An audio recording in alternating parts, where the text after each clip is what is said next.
আল্লাহ সুবহানাহু ওয়া তাআলা পবিত্র কোরআনের ভিতরে বলতেছেন, বান্দা তুমি হেদায়েত কিভাবে পাবে, হেদায়েতের পথে তুমি কিভাবে উঠবে, এজন্য আমি আল্লাহ তাআলা তোমাকে প্রেসক্রিপশন করে দিলাম, তোমাকে গাইডলাইন করে দিলাম, তোমাকে 2-4টা পথ আমি আল্লাহ তাআলা দিলাম। কয়টা পথ দিলাম? আওয়াজ করেন না, কয়টা পথ দিলাম? আল্লাহ তাআলা বলতেছেন, বান্দা তোমার জন্য আমি 4টা পথ দিলাম। 1 নাম্বার হলো আমি আল্লাহ তাআলা তোমাকে যা করতে বলেছি তোমাকে তাই করতে হবে। 2য় নাম্বার হলো আমি যা করতে নিষেধ করেছি তোমাকে বাদ দিতে হবে। 3য় নাম্বার হলো আমার রাসূল যা তোমাকে করতে বলেছে তা করতে হবে, আমার রাসূল যা করতে নিষেধ করেছে তা বাদ দিতে হবে। কয়টা পথ? আওয়াজ করে না, কয়টা পথ? আল্লাহ সুবহানাহু ওয়া তাআলা বলতেছেন, বান্দা তোমার জন্য 4টা পথ দিলাম, 4টা তরিকা দিলাম, 4টা পন্থা দিলাম, 4টা আমল আমি তোমাকে দিলাম। এই 4টা আমল যদি তুমি করতে পারো, দুনিয়াতেই তুমি হেদায়েত পেয়ে কিয়ামতের ময়দানে তুমি চিরসুখীর জান্নাতের মালিক হয়ে যাবে।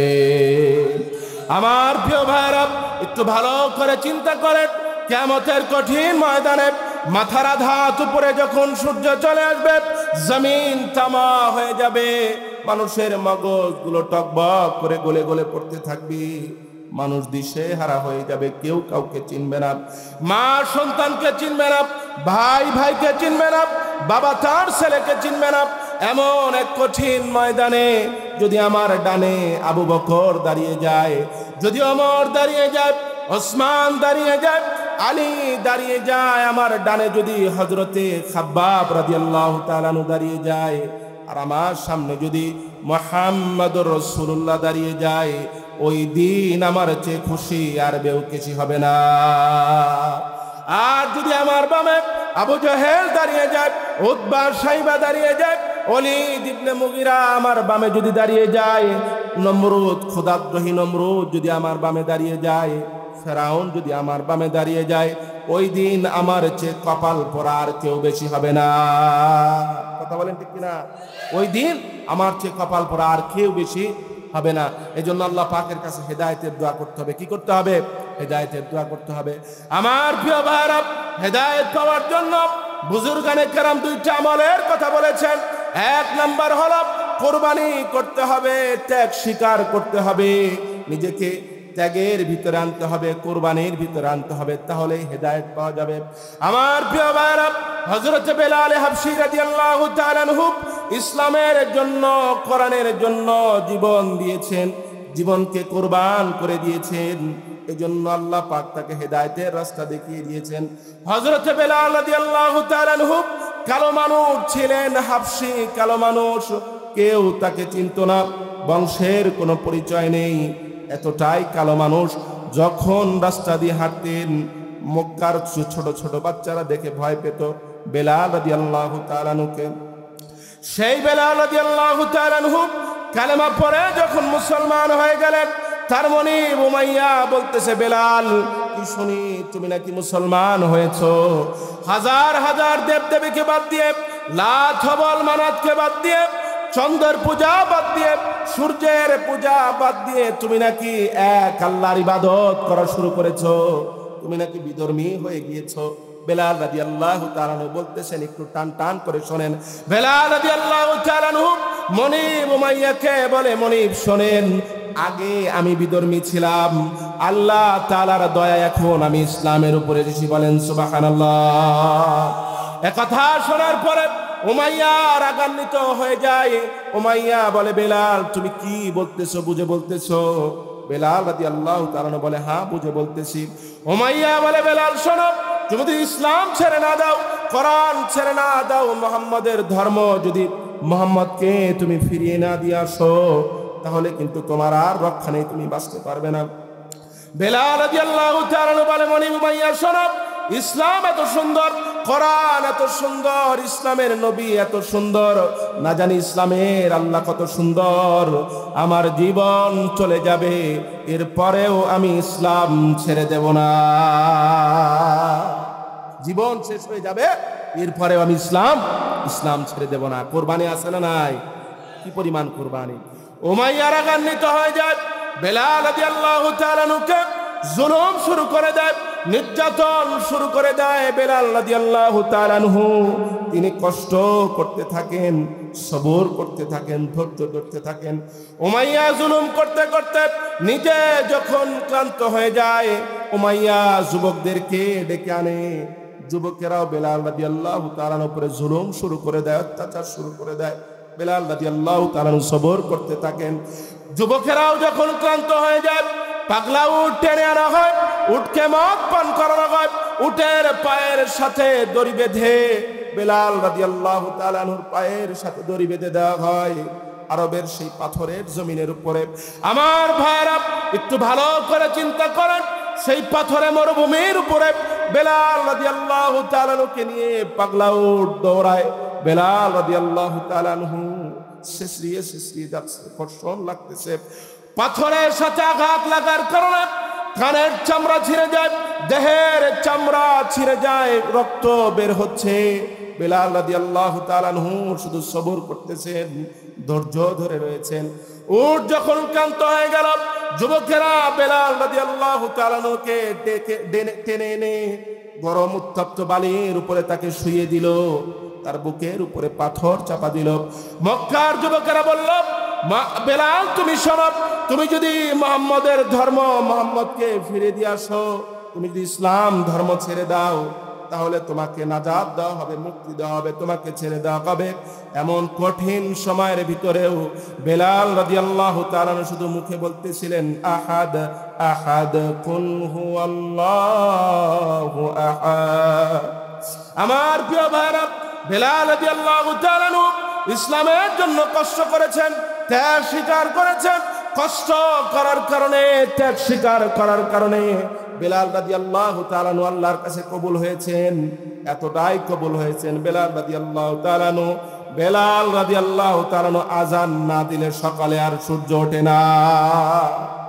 বেলাল রাদিয়াল্লাহু তাআলা আজান না দিলে সকালে কি ওঠে না? সূর্য ওঠে না। এমনি হয়েছে ত্যাগ স্বীকার করার কারণে, কুরবানি করার কারণে আল্লাহ পাক তাকে হেদায়েত দিয়েছেন, আল্লাহ পাকের সবচেয়ে পেয়ারা বান্দা হয়ে গিয়েছেন। কথা বলেন ঠিক কিনা? শুধু তাই নয়, কতটা কবুল হয়েছেন দেখেন। রাসূল করিম সাল্লাল্লাহু আলাইহি ওয়াসাল্লাম তিনি যখন মেরাজে গিয়েছিলেন, মেরাজ থেকে ঘুরে আসার পরে রাসূল বেলাল রাদিয়াল্লাহু তাআলা বলছেন, বেলাল কি শুনি? জান্নাতের ভিতরে তোমার পায়ের আওয়াজ শুনি। বেলাল তুমি কি আমল করো, কি আমল রয়েছে তোমার, যে তুমি হাঁটো জমিনে কিন্তু তোমার পায়ের আওয়াজ জান্নাতে হয়? বেলাল রাদিয়াল্লাহু তাআলা তিনি কোনো উত্তর দিতে পারেন না। বেলাল রাদিয়াল্লাহু তাআলা বলেন, ইয়া রাসূলুল্লাহ, আমার তো তেমন কোনো আমল নেই, স্বাভাবিক আমলে আমি করি। আমার প্রিয় ভাইরা শোনেন, বেলাল রাদিয়াল্লাহু তাআলা কুরবানি করার কারণে, ত্যাগ স্বীকার করার কারণে, দ্বীনের জন্য, ইসলামের জন্য নিজের জীবনকে বিলীন করার কারণে আল্লাহ তাআলার কাছে এত বেশি প্রিয় হয়েছেন যে বেলাল রাদিয়াল্লাহু তাআলা হাঁটেন জমিনে, কিন্তু আল্লাহ তাআলা তার পায়ের আওয়াজ জান্নাতে লাগিয়ে দিয়েছে। বলেন সুবহানাল্লাহ। হাঁটে জমিনে, পায়ের আওয়াজ জান্নাতে। কথা বলে না? কোথায়? হাঁটে জমিনে, পায়ের আওয়াজ কোথায়? পায়ের আওয়াজ জান্নাতে। এমনি হয়েছে? এমনি হয় নাই। কষ্ট ত্যাগ কুরবানির কারণে, কষ্ট ত্যাগ এবং কুরবানির কারণে। দেখেন, শুধু কষ্ট ত্যাগ কুরবানি নয়, রাসূলকে কি পরিমাণ ভালোবেসেছেন বেলাল রাদিয়াল্লাহু তাআলা। রাসূল করিম সাল্লাল্লাহু আলাইহি সাল্লামের ইন্তেকালের পরে বেলাল রাদিয়াল্লাহু তাআলা খলিফাতুল মুসলিমিন হযরত আবু বকর রাদিয়াল্লাহু তাআলা কি বলতেছে, আমিরুল মুমিনিন, আমি আর মদিনায় থাকবো না। কেন থাকবে না? বলে, যেই মদিনায় রাসূলকে দেখা যায় না, যেই মদিনায় রাসূলের খুশবু পাওয়া যায় না, যেই মদিনায় হাঁটলে রাসূলের আওয়াজ শোনা যায় না, যেই মদিনায় রাসূল আর ইমামতি করবে না, ওই মদিনায় আমি আর থাকবো না। বেলাল রাদিয়াল্লাহু তাআলা রুখসত নিয়ে, ছুটি নিয়ে দামেস্ক চলে গেলেন। লম্বা সময় পরে একদিন স্বপ্নের ভিতরে রাসূল চলে আসছে। রাসূল করিম সাল্লাল্লাহু আলাইহি ওয়াসাল্লাম বেলাল রাদিয়াল্লাহু তাআলাকে বলতেছে, বেলাল কোথায় তুমি, কই চলে গিয়েছো? সবাই তো আমার কাছে আসে, কিন্তু তুমি তো আসো না। বেলাল কোথায় তুমি? বেলাল রাদিয়াল্লাহু তাআলা ফজরের নামাজের পরে মদিনার দিকে রওনা হয়েছেন, মদিনায় চলে এসেছেন। মদিনায় চলে আসার পরে মদিনার ছোট ছোট বাচ্চারা বেলাল রাদিয়াল্লাহু তাআলাকে দেখে বাড়িতে গিয়ে বলতেছে, মা শোনো, বাবা শোনো, মনে হয় রাসূল মদিনায় আসবে। বাড়ির লোকেরা বলে, কিভাবে বুঝলে রাসূল আসবে? ছোট ছোট বাচ্চারা বলে, আমরা তো আগে দেখেছি যে রাস্তা দিয়ে বেলাল হেঁটে আসতো, কিছুক্ষণ পরে রাসূল হেঁটে আসতো। বেলাল যেহেতু মদিনায় দেখা দিয়েছে, কিছুক্ষণ পরে মনে হয় রাসূল মদিনায় আসবে। সাহাবায়ে কেরাম বাড়ি থেকে বের হয়ে, ঘর থেকে বের হয়ে বেলাল রাদিয়াল্লাহু তাআলা আনহুর কাছে আসলেন। বেলাল রাদিয়াল্লাহু তাআলা আনহুকে আযান দিতে বললেন। বেলাল রাদিয়াল্লাহু তাআলা আযান দেওয়ার জন্য রাজি হলেন না। লম্বা ঘটনা আমার প্রিয় ভাইরা, বোঝার বিষয় হলো বেলাল রাদিয়াল্লাহু তাআলা আনহু গোলাম ছিলেন, কালো গোলাম ছিলেন, বংশের কোনো পরিচয় ছিল না। কোথায় তার বাড়ি ছিল, কোথায় তার পরিবার থাকতো, কোথা থেকে সে এসেছেন, কোনো পরিচয় ছিল না। সেই বেলাল রাদিয়াল্লাহু তাআলা আনহু ইসলাম কবুল করার কারণে, কোরআন মেনে নেওয়ার কারণে, রাসূলের হাতে নিজের জীবনকে সঁপে দেওয়ার কারণে, কোরআন মেনে নেওয়ার কারণে আল্লাহ তাআলা গোলামের জিনজির থেকে আজাদ করে বেলালকে রাসূলের মুয়াজ্জিন বানিয়ে দিয়েছে। শুধুমাত্র কুরবানি আর কষ্ট করার কারণে, কুরবানি আর কষ্ট করার কারণে আল্লাহ পাক সেই গোলামের জিনজির থেকে আজাদ করে বেলালকে সাইয়্যিদ বানিয়ে দিয়েছে, নেতা বানিয়ে দিয়েছে। বেলাল রাদিয়াল্লাহু তাআলা আনহুকে দেখে আমিরুল মুমিনিন হযরত ওমর ফারুক রাদিয়াল্লাহু আনহু পর্যন্ত দাঁড়িয়ে যেতেন। সুবহানাল্লাহ বলেন না? বেলাল রাদিয়াল্লাহু তাআলা আনহুকে দেখে খলিফাতুল মুসলিমিন, দ্বিতীয় খলিফা, অর্ধ পৃথিবী যিনি শাসন করেছেন ওমর ফারুক রাদিয়াল্লাহু তাআলা আনহু, তিনি বেলাল রাদিয়াল্লাহু তাআলা আনহুকে দেখলে দাঁড়িয়ে যেতেন আর বলতেন, আতাকা সাইয়্যিদুনা আবু বকর সাইয়্যিদুনা ওয়া আতাকা সাইয়্যিদানা। আবু বকর আমাদের একজন নেতা আর তিনি আমাদের আরেকজন নেতাকে আজাদ করেছেন। বেলাল রাদিয়াল্লাহু তাআলা আনহু কি সম্মান!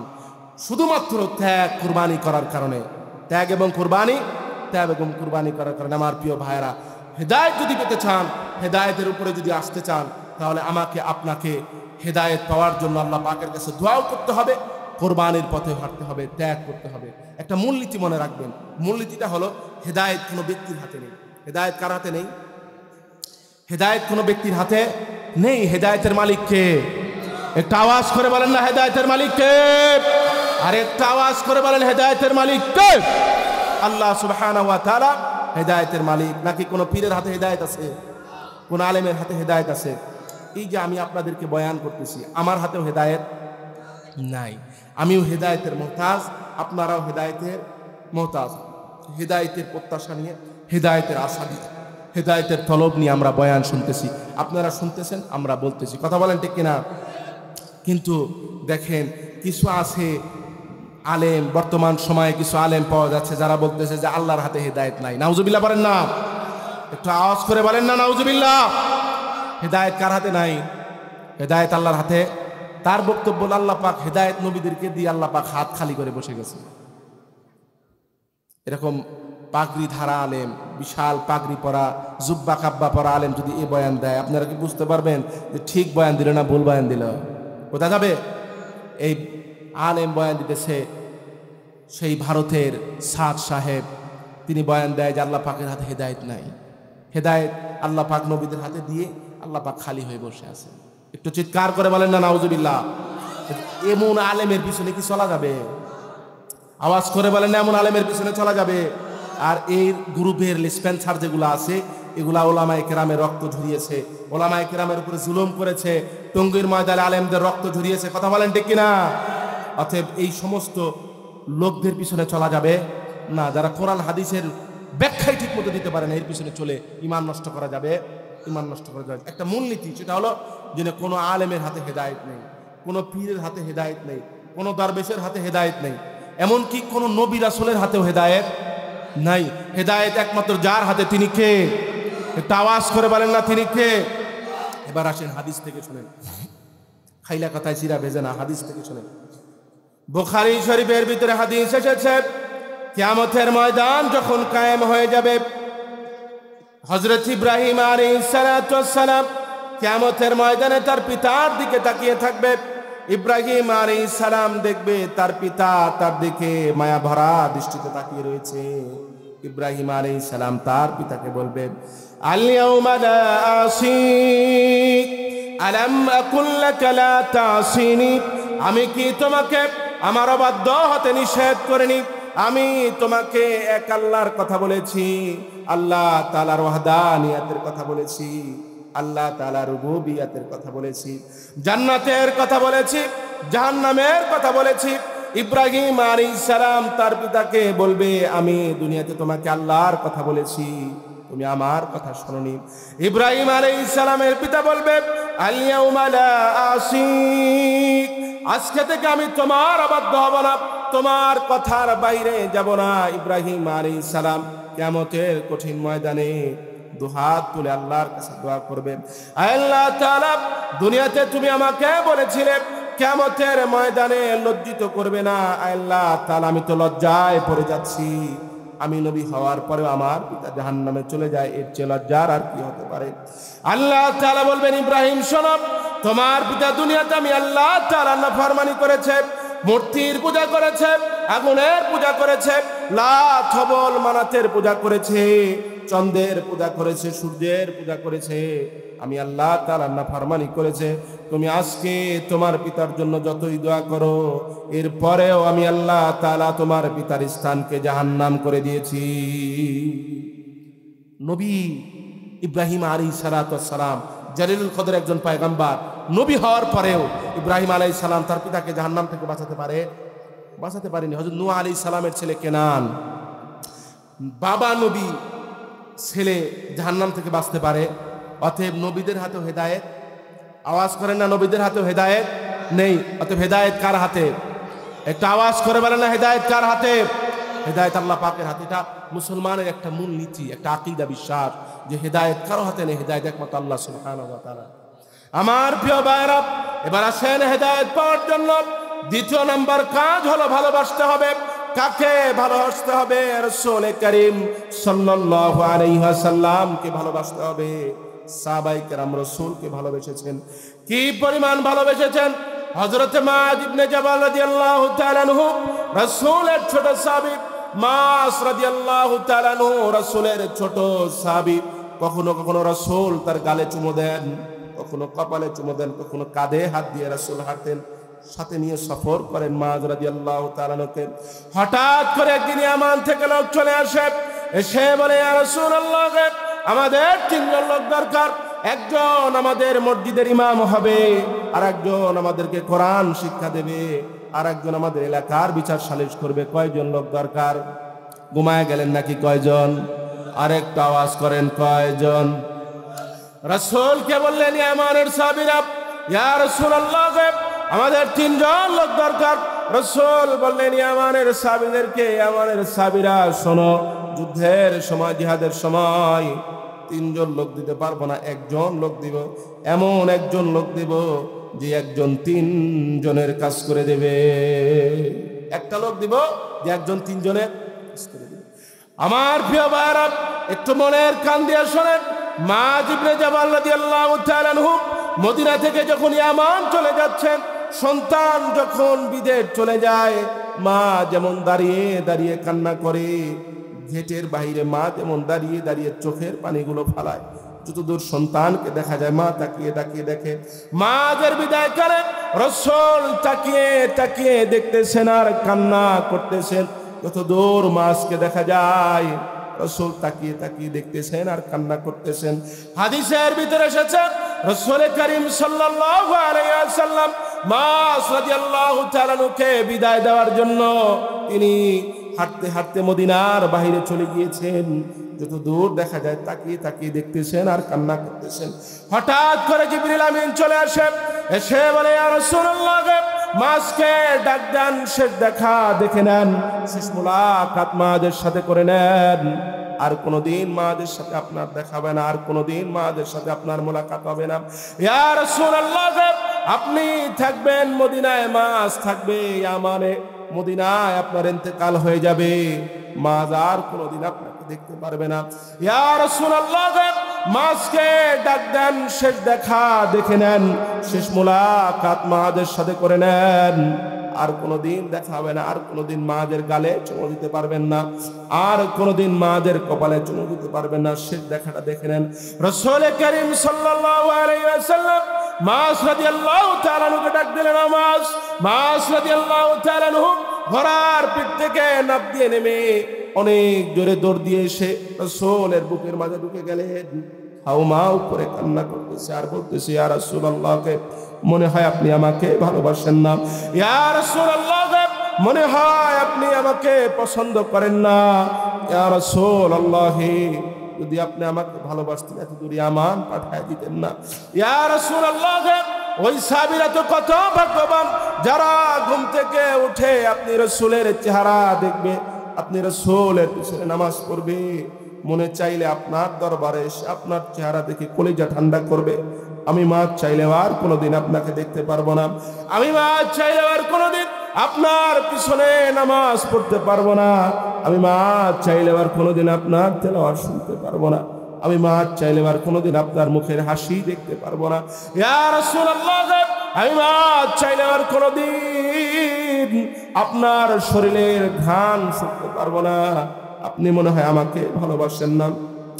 রাসূল করিম সাল্লাল্লাহু আলাইহি ওয়াসাল্লাম মাস রাদিয়াল্লাহু তাআলা সাহাবায়ে কেরাম রাসূলকে কি পরিমাণ মহব্বত করেছেন, সাহাবায়ে কেরামের দিলের ভিতরে রাসূল প্রতি কি পরিমাণ ছিল একটু চিন্তা করেন। ওই মহব্বত যদি আমাদের ভিতরে আসে, ওই মহব্বত যদি আমাদের ভিতরে ঢুকে যায়, আল্লাহ তাআলা দুনিয়াতে আমাদেরকে হেদায়েত দিয়ে আমাদেরকে পরকালে জান্নাতের মালিক বানিয়ে দেবে। বলেন সুবহানাল্লাহ। জান্নাত চান না আপনারা? এটা আওয়াজ করে না, ঘুমায় গেছেন নাকি? চান নাকি জান্নাত? জান্নাত চাইতে হলে রাসূল প্রীতি, রাসূল প্রেম, রাসূলকে ভালোবাসতে হবে। ভালোবাসতে হবে কিনা? রাসূলকে ভালোবাসতে হবে। আমার প্রিয় ভাইরা, যুবকদের মাহফিল, যুবকদের কথা না বললেই নয়। রাসূল করিম সাল্লাল্লাহু আলাইহি সাল্লামের যুবক সাহাবী, একদম তরুণ যুবক সাহাবী মুসআব ইবনে উমাইর রাদিয়াল্লাহু তাআলা আনহু। সাহাবীর নাম কি? মুসআব। একটু আওয়াজ করে বলেন না, নাম কি? ঘুমায় গেছে সব। সাহাবীর নাম কি? যুবক ভাইরা, মাহফিল আপনাদের, আপনারা যদি না বলেন তাইলে কি হবে? মুখস্থ করতে হবে। সাহাবীর নাম হলো মুসআব। একটু আওয়াজ করে বলেন কি? মুসআব ইবনে উমাইর রাদিয়াল্লাহু তাআলা। আপনাদের মতোই যুবক ভাই, গালে দাড়ি ওঠে নাই এখনো, বড়লোক মায়ের সন্তান। কার সন্তান? বড়লোক মায়ের সন্তান। মুসআব ইবনে উমাইর রাদিয়াল্লাহু তাআলা সেই সময় সুতির জামা পরতো, সেই সময় সবচেয়ে দামি জামা, রেশমি পোশাক পরতো, যেই সময় মানুষ শর্টের জামা পরতো। মুসআব ইবনে উমাইর রাদিয়াল্লাহু তাআলা যে আতর লাগাতো, ওই আতর লাগানোর পরে যে রাস্তা দিয়ে একদিন হাঁটতো, 7 দিন সেই রাস্তা দিয়ে বাসনা বলতো। এমন একজন তরুণ যুবক সাহাবী মুসআব ইবনে উমাইর রাদিয়াল্লাহু তাআলা। মায়ের অনেক সম্পদ, সম্পদের আবার গরমও অনেক, সম্পদের গরমও অনেক। সেই মুসআব ইবনে উমাইর রাদিয়াল্লাহু তাআলা 1 দিন 2 দিন 3 দিন রাসূল করিম সাল্লাল্লাহু আলাইহি সাল্লামের দরবারে যখন গেছেন, রাসূলের কথা শুনছেন, কথা শুনে ভালো লাগছে, আর কালেমা পড়ে মুসলমান হয়ে গেছেন। একটু আওয়াজ করে বলেন আল্লাহু আকবার। মুসলমান হয়ে যাওয়ার পরে সুগন্ধি বাসনা, এটা কি গোপন থাকে? আওয়াজ করে বলেন না, গোপন থাকে? বাসনা, সুগন্ধি, এটা গোপন থাকে না। মুসআব ইবনে উমাইর রাদিয়াল্লাহু তাআলা মুসলমান হয়ে যাওয়ার পরে তিনি, তার মা যখন জানতে পারলো যে আমার ছেলে মুসলমান হয়েছে, তাকে বাড়িতে বেঁধে রাখছে। বাড়িতে কি রাখছে? বাড়িতে বেঁধে রাখছে। বাড়ির কাজের লোকের যখন দিলে মায়া হয়েছে, তখন তাকে ছেড়ে দিছে, রাসূলের দরবারে চলে গেছে। রাসূলের দরবারে চলে যাওয়ার পরে যুবক সাহাবী মুসআব ইবনে উমাইর রাদিয়াল্লাহু তাআলা আনহু, আমার যুবক ভাইরা যারা এই মাহফিল সাজিয়েছেন, কষ্ট করে এই মাহফিলকে আপনারা সাজিয়েছেন, ভালো করে শুনেন। আপনার মতো যুবক সাহাবী মুসআব ইবনে উমাইর রাদিয়াল্লাহু তাআলা আনহু, যার গালে দাড়ি এখনো ওঠেনি, সেই মুসআব রাসূলের দরবারে গিয়ে রাসূলকে বলে, ইয়া রাসূলুল্লাহ, আমাকে হিজরত করার হুকুম দিয়ে দেন। আপনি আমাকে মক্কায় রাখতে পারবেন না, আমার মার অনেক সম্পদ, সম্পদের অনেক গরম, আপনি আমাকে মক্কায় রাখতে পারবেন না, হিজরতের হুকুম দিয়ে দেন। রাসূল করিম সাল্লাল্লাহু আলাইহি ওয়াসাল্লাম তাকে হিজরতের হুকুম দিয়ে দিলেন। হিজরতের হুকুম দিয়ে দেওয়ার পরে মুসআব ইবনে উমাইর রাদিয়াল্লাহু তাআলা আফ্রিকায় তিনি হিজরত করলেন। সেখান থেকে হিজরত করে আবার মদিনায় চলে আসে। যুবক ভাইরা ভালো করে শুনবেন, সেই তরুণ সাহাবী, যুবক সাহাবী মুসআব ইবনে উমাইর রাদিয়াল্লাহু তাআলা আনহু যখন মদিনায় চলে আসলেন, রাসূল করিম সাল্লাল্লাহু আলাইহি ওয়াসাল্লাম তিনি মক্কা থেকে হিজরত করে মদিনায় চলে আসেন। মসজিদে নববীতে বসে রাসূল করিম সাল্লাল্লাহু আলাইহি ওয়াসাল্লাম মসজিদে নববীর ভিতরে বয়ান করতেছেন। হঠাৎ করে তাকিয়ে দেখেন, চটের জামা পরে, সেরা ফাটা জামা পরে, উস্কো খুস্কো চুল, চেহারা বিবর্ণ, চেহারা কালো হয়ে গিয়েছে। সুন্দর যুবক, বড় লোকের সন্তান, দামি দামি পোশাক পরতো, সে মুসাব ইবনে উমাইর ইসলাম কবুল করার কারণে, কোরআন মেনে নেওয়ার কারণে, রাসূলের উপরে ঈমান আনার কারণে, এক আল্লাহকে বিশ্বাস করার কারণে মুসাব ইবনে উমাইর রাদিয়াল্লাহু তাআলা আনহুর শরীর থেকে সুতির পোশাক খুলে গেছে, চটের জামা এসে গেছে, চেহারা চেনা যায় না, কালো হয়ে গিয়েছে। মুসাব ইবনে উমাইর রাদিয়াল্লাহু তাআলা আনহুকে রাসূল দেখে নিজেই কান্না করতেছেন, কি সুন্দর চেহারা ছিল, কি হয়ে গেছে। সেই মুসাব ইবনে উমাইর রাদিয়াল্লাহু তাআলা আনহু শুধু মুসলমানই হননি আমার প্রিয় ভাইরা, মুসলমান হওয়ার পরে ইথিওপিয়া থেকে হিজরত করে আসার পরে মদিনায় যখন চলে আসলেন, জিহাদের দাওয়া বেজে গেল, যুদ্ধের সময় চলে আসলো, মসজিদ থেকে এলান হয়ে গেল হাইয়া আলাল জিহাদ, জিহাদের পথে চলে আসো। হযরত মুসাব ইবনে উমাইর রাদিয়াল্লাহু তাআলা আনহু জিহাদের ময়দানে নেমে গেলেন। জিহাদের ময়দানে নেমে যাওয়ার পরে মুসাব ইবনে উমাইর রাদিয়াল্লাহু তাআলা আনহু যুদ্ধ করতে করতে জিহাদের ময়দানে শহীদ হয়ে গেলেন। আমার যুবক ভাইরা একটু ভালো করে কানটা টান টান করে শোনেন। শহীদ হয়ে যাওয়ার পরে মুসাব ইবনে উমাইর রাদিয়াল্লাহু তাআলা আনহুর লাশ যখন শনাক্ত করা হলো, সাহাবায়ে কেরাম দেখলেন মুসাবের শরীরে এতটুকু কাপড় নেই, যে কাপড় দিয়ে তাকে কাফন দেওয়া যায় এতটুকু কাপড় নেই। রাসূলের কাছে চলে গেলেন, রাসূলের কাছে সাহাবায়ে কেরাম গিয়ে বললেন, ইয়া রাসূলুল্লাহ এই অবস্থা। রাসূল করিম সাল্লাল্লাহু আলাইহি ওয়াসাল্লাম সাহাবায়ে কেরামকে বললেন, সাহাবায়ে কেরাম শোনো, আমার মুসাবের চেহারার দিকে কাপড় দিয়ে ঢেকে দাও, তার পায়ের দিকে ইদখির নামক ঘাস দিয়ে ঢেকে দাও। আমার সাহাবারা শোনো, মুসাব ইবনে উমাইর দ্বীনের জন্য, ইসলামের জন্য, কোরআনের জন্য নিজের জীবনকে কোরবান করে দিয়েছে, ঘর ছেড়ে দিয়েছে, বাড়ি ছেড়ে দিয়েছে, সম্পদ ছেড়ে দিয়েছে, মায়ের সয় সম্পত্তি যা আছে সব ছেড়ে দিয়েছে। আমার মুসাব কোরবানি করার কারণে মরণের পরে কাফনের কাপড় পায়নি। তোমরা এই জন্য মন খারাপ করো না, তোমরা কষ্ট পেও না, তোমরা ভালো করে শোনো, মুসাবকে কবরে নামাতে দেরি হবে। আসমানের মালিক আল্লাহ তাআলা মুসাবকে জান্নাতের পোশাক পরিয়ে জান্নাতের মেহমান বানাতে দেরি করবে না, বলেন সুবহানাল্লাহ। এই জন্য যুবক ভাইরা, ইসলামের জন্য আপনারা খুব প্রস্তুত আছেন কিনা? একটু আওয়াজ করে বলেন না, আছেন কিনা? দ্বীনের জন্য, ইসলামের জন্য সদা সর্বদা প্রস্তুত থাকতে হবে। কি থাকতে হবে? প্রস্তুত থাকতে। দেখেন, পরিবেশ সবসময় একরকম থাকে না, পরিবেশ সবসময় একরকম থাকে না। বাংলাদেশের এক শান্ত পরিবেশ আসছে, এই শান্ত পরিবেশকে অশান্ত করার জন্য নামছে ইসকন। কথা বলেন ঠিক কিনা? একটা আওয়াজ করে বলেন না ঠিক কিনা? এর মুখপাত্র, ইসকনের যিনি মুখপাত্র, চিন্ময় কৃষ্ণ দাস, নাম তো মনে হয় তাই, তাই নাকি? চিন্ময় কৃষ্ণ দাস। এই লোকের অপকর্মের যে ফিরিস্তি, এটা নতুন নয়। কথা বলেন ঠিক কিনা? ফিরিস্তি কি নতুন নাকি? এই তন্ময়ের লেসপেন্সার যারা আছে, এরা সেনাবাহিনীর উপরে গরম পানি নিক্ষেপ করেছে, এরা মুসলমানের মসজিদের উপরে হামলা করেছে, মুসলমানের সন্তানকে জবাই করেছে। স্পষ্ট ভাষায় বলতেছি, যারা মুসলমানের সন্তানকে জবাই করেছে, বাংলাদেশের আইনের আওতায় এনে এদেরকে মৃত্যুদণ্ডে দণ্ডিত করতে হবে। কথা বলেন ঠিক কিনা? মুসলমানের সন্তানকে জবাই করা মুসলমানের জমিনে, এটা মুসলমান মানবে না। কথা বলতে হবে ঠিক কিনা? এটা 90% মুসলমানের জমিন। অন্য ধর্মের লোক আছে, তবে তারা এই জমিনে নিরাপদ। নিরাপদ কিনা? একটু আওয়াজ করে বলেন না, নিরাপদ কিনা? আজ পর্যন্ত কোন মুসলমান হিন্দুকে মারছে এরকম ঘটনা আছে? আওয়াজ করেন না, আছে?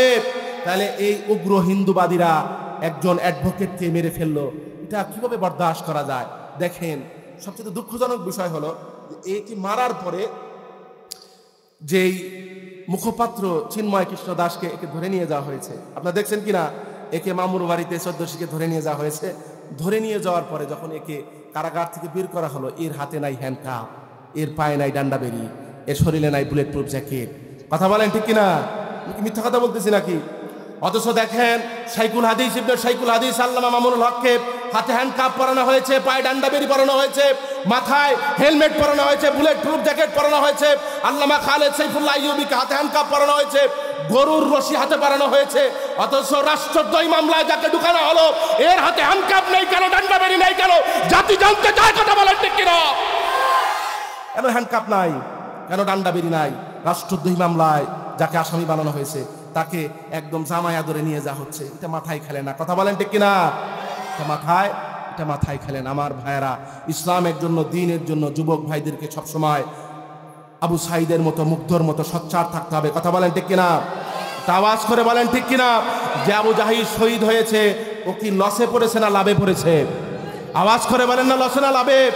এই জন্য ইসলামের জন্য, দ্বীনের জন্য, কোরআনের জন্য সব সময় আমাদেরকে সোচ্চার থাকতে হবে, সব সময় আমাদেরকে তৈরি থাকতে হবে। যে কোনো সময় ইসলামের জন্য, দ্বীনের জন্য, কোরআনের জন্য জীবন দেওয়ার জন্য প্রস্তুত আছেন কারা কারা? দুহাত তুলে আল্লাহকে দেখিয়ে দেন।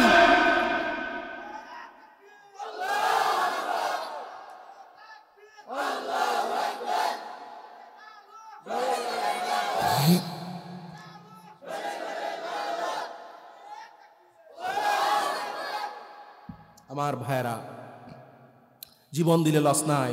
জীবন দিলে কি নাই? জীবন দিলে লস নাই। যে শহীদ হয়ে গিয়েছে শাহাদতের ময়দান, জিহাদের ময়দানে যে শহীদ হয়ে গিয়েছে, আল্লাহ পাকের কাছে যখন দাঁড়াবে কিয়ামতের ময়দানে, তার কোনো হিসাব নাই। কি নাই? বিনা হিসাবে সে জান্নাত পেয়ে যাবে। একটা আওয়াজ করে বলেন আল্লাহু আকবার। আর একটা আওয়াজ করে বলেন আল্লাহু আকবার। আমার প্রিয় ভাইরা, যেই ব্যক্তি ইসলামের জন্য, দ্বীনের জন্য জীবন দিয়েছে, শহীদ হয়ে গিয়েছে, যেই ব্যক্তি ইসলামের জন্য জীবনকে কোরবান করে দিয়েছে, দুনিয়াতে হাত দিয়েছে, পা দিয়েছে, চোখ দিয়েছে, চেহারা দিয়েছে, গর্দানকে ইসলামের জন্য দিয়ে দিয়েছে, কিয়ামতের ময়দানে হাত কাটা অবস্থায়, পা কাটা অবস্থায়, চোখ সারা অবস্থায়, রক্ত মাখা জামা নিয়ে কিয়ামতের ময়দানে দাঁড়িয়ে যাবে। আল্লাহ তাআলা তাকিয়ে তাকিয়ে দেখবে, আমার এই গোলামগুলো দুনিয়াতে আমার জন্য হাত দিয়েছে, আমার জন্য পা দিয়েছে, আমার জন্য মাথা দিয়েছে, নিজের জীবনকে আমার জন্য কোরবান করে দিয়েছে। আল্লাহ তাআলা তাকিয়ে তাকিয়ে দেখে, আল্লাহ তাআলা বিনা হিসাবে তাদেরকে জান্নাতের মালিক বানিয়ে দেবে। বিনা হিসাবে আল্লাহ পাক তাদেরকে জান্নাতের মালিক বানিয়ে দেবে। কারণ তারা শহীদ। তারা কি? একটা আওয়াজ করে বলেন না, তারা কি? এজন্য রাসূল করিম সাল্লাল্লাহু আলাইহি ওয়াসাল্লাম আল্লাহর কাছে দোয়া করতেন। রাসূল বলতেন, আমার মনে চায় আমি একবার শহীদ হয়ে যাই, আবার জীবিত হই, আবার শহীদ হয়ে যাই, আবার জীবিত হই, আবার শহীদ হয়ে যাই। হযরতে ওমর ফারুক রাদিয়াল্লাহু তাআলা আল্লাহর কাছে দোয়া করতেন, আল্লাহুম্মা রযুকনি শাহাদাতান ফি সাবিলিক ওয়াজআল মাউতি ফি বালাদি রাসূলিক। ওমর ফারুক রাদিয়াল্লাহু তাআলা আল্লাহর কাছে দোয়া করতেন, আল্লাহ তাআলা আমার মনে চায় আমি তোমার রাস্তায় শহীদ হয়ে যাই, মদিনায় আমার ইন্তেকাল যেন হয়ে যায়। আল্লাহ তাআলা আমি তোমার কাছে দোয়া করতেছি। এভাবে হযরত ওমর ফারুক রাদিয়াল্লাহু তাআলা দোয়া করতেন। আমার প্রিয় ভাইরা, যারা ইসলামের জন্য, দ্বীনের জন্য শহীদ হয়ে যাবে, যারা কোরআনের জন্য নিজের জীবনকে বিলিয়ে দেবে, আল্লাহ তাআলা কিয়ামত কায়েম হওয়ার আগেই তাদেরকে পাখি বানিয়ে জান্নাতের মেহমান বানিয়ে দেবে। বলেন সুবহানাল্লাহ। তাদেরকে আল্লাহ পাক কিয়ামত কায়েম হওয়ার আগেই ছোট্ট পাখি বানিয়ে জান্নাতের মেহমান বানিয়ে দিবেন। এই জন্য শাহাদাতের মৃত্যু, এই তামান্না প্রত্যেকটা মুসলমানের রাখতে হবে। কথা বলেন ঠিক কিনা? এই তামান্না প্রত্যেকটা মুসলমানের রাখতে হবে। এই তামান্না যদি না থাকে, তাহলে মুসলমান সে প্রকৃত ইমানদার হতে পারবে না। কথা বলতে হবে ঠিক কিনা? এই তামান্না নিয়েই বাঁচতে হবে, এই তামান্না নিয়েই মরতে হবে। যদি এই তামান্না নিয়ে আমরা মরে যাই, এই তামান্না নিয়ে যদি আমরা বিছানায়ও মরে যাই, এরপরে আল্লাহ পাক শহীদের সওয়াব দিবেন। একটু চিৎকার করে বলেন আল্লাহু আকবার।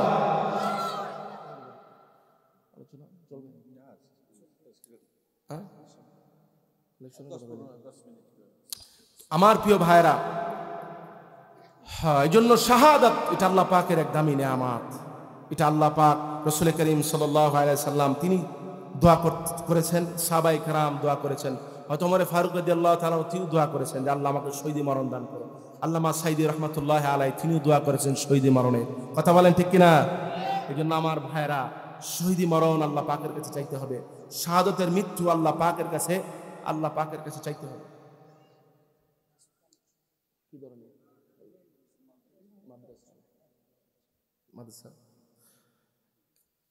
এখন আসেন, শাহাদত বরণ করতে হবে যেমন, ঠিক তেমনি আমাদের জান এবং মাল আল্লাহর রাস্তায় খরচ করতে হবে। জান এবং মাল আল্লাহ পাকের রাস্তায় খরচ করতে হবে। সময় অল্প অল্প কথা শেষ করে দেবে, কেউ উঠবেন না। শেষ সময় শাহাদত বরণ করা, এটা যেমন আল্লাহ পাকের রাস্তা, নিজের জান এবং মালকে দ্বীনের জন্য ব্যয় করা, এটাও একটা পথ। নিজের কষ্টার্জিত সম্পদ কেউ চায় না যে সে দ্বীনের জন্য ব্যয় করে। কথা বলেন ঠিক কিনা? কেউ চায় না। কিন্তু যখন কোরবানি করে নিজের সম্পদকে ব্যয় করবে, তখন এই সম্পদ পরকালে তার জন্য জমা হয়ে যাবে। যখন সে চলে যাবে দুনিয়া থেকে, এটাই তার জন্য আসল হবে। আর দুনিয়াতে যা রেখে গেছে এটাই তার জন্য কি হবে? বাকি হয়ে যাবে। যেটা দুনিয়াতে রেখে গেল সেটা আর সে নিতে পারবে না। শেখ সাদী রহমাতুল্লাহ আলাই উনি উনার কিতাবের ভিতরে লিখেছেন, বাহলুল নামে এক পাগল ছিল, নাম শুনছেন না আপনারা? বাহলুল পাগল একদিন বাজারের ভিতরে বলতেছে, ভাই আমার তো মনে হয় যে মালাকুল মউত মারা গেছে। মালাকুল মউত কি গেছে? মারা গেছে। বলে কেন? এলাকার লোক চিন্তা করতেছে যে পাগল হইলে এটা জাতের পাগল আছে। কিসের পাগল আছে? কিছু পাগল আছে না যে ওই বাঙ্গা কলসি দিয়া যদি পানি তোলার জন্য, তো বলবো যে আমি বুঝি নিচে তলা নাই, নিচে কি নাই, নিচে তলা নাই, জাতের পাগল। বাহলুলকে জিজ্ঞাসা করা হলো যে তুমি এ কথা বললা কেন, যে মালাকুল মউত মারা গেছে? বলবো না কেন? বলবো না কেন? কারণ হলো আমি দেখি দাজলার কিনারায় মানুষ 100 বছরের জন্য বাড়ি ভাড়া নেয়। নিশ্চয়ই ও জানে মালাকুল মউত মারা গেছে, নাই যেতে এত বছরের নিকাল বাড়ি ভাড়া নিত না। কথা বলেন ঠিক কিনা? ঢাকার শহরে মানুষ 100 বছরের জন্য বাড়ি ভাড়া নেয় কিনা? 100 বছরের জন্য বাড়ি ভাড়া কি 1 টাকা 2 টাকা না 1-2 কোটি টাকা?